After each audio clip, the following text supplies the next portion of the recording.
Hey, Claire here. Welcome to today's 101, and it's all about vulnerability, or rather, the power of vulnerability. Because without vulnerability, we're pretty limited. It's fundamental to our well being. We can't connect without being vulnerable, not really on a deep and meaningful level, let alone really inspire others.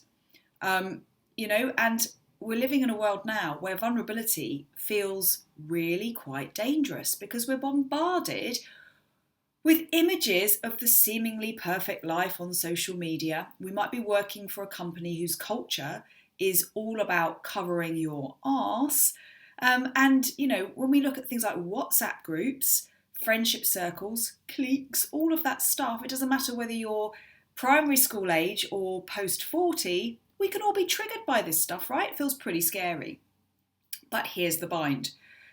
Without vulnerability, we are limited, really, really limited. Because, when we continue to hold up the mask, when we say something but we're thinking something else on the inside, we're encouraging other people to do the same, and we're actually keeping that cycle in place, and we're raising the danger level to kind of red, right? It's like, oh well, they're not doing it, they're not being real, so I'm actually going to hold back too. We're modeling it, and it can be really, really frustrating because you can be screaming inside, you can really be craving something different, something more meaningful, but still feel powerless to actually change it. And I want to talk now about vulnerability and leadership.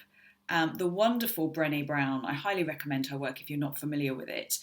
In her book, Dare to Lead, she talks all about the need to drop the armour, to have courage, to own who you are and where you're at, and to cultivate a culture around that too.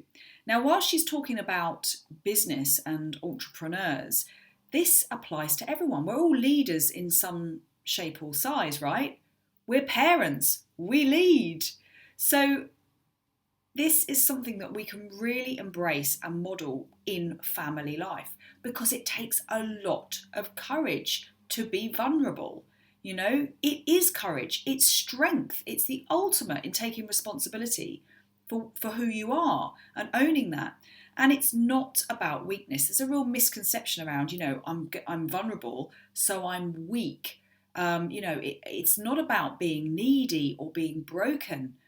It's absolutely the antithesis to that.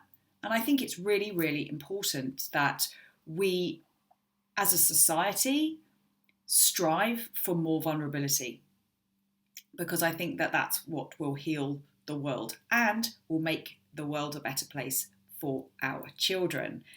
And Brené Brown, I love this quote. Brené Brown really, really sums it up. We can't we can't get to courage without first rumbling with vulnerability.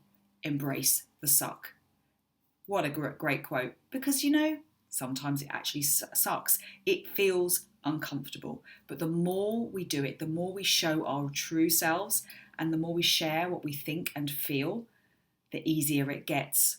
And there's loads of things we can do to really shape up our vulnerability muscle. We can try new things. We can take a few more risks. We can reach out to people even when we're not sure what the outcome will be. We can say what we think and feel and share. And we can do that as a family because vulnerability can change the world. Anyway, wow, that was a big one for today. The next video will also be about vulnerability and how we can overcome or avoid, you never know, or avoid the vulnerability hangover. That feeling we have sometimes when we've been vulnerable and we start cringing a bit inside. Anyway, I'll leave you with that. Have a great day.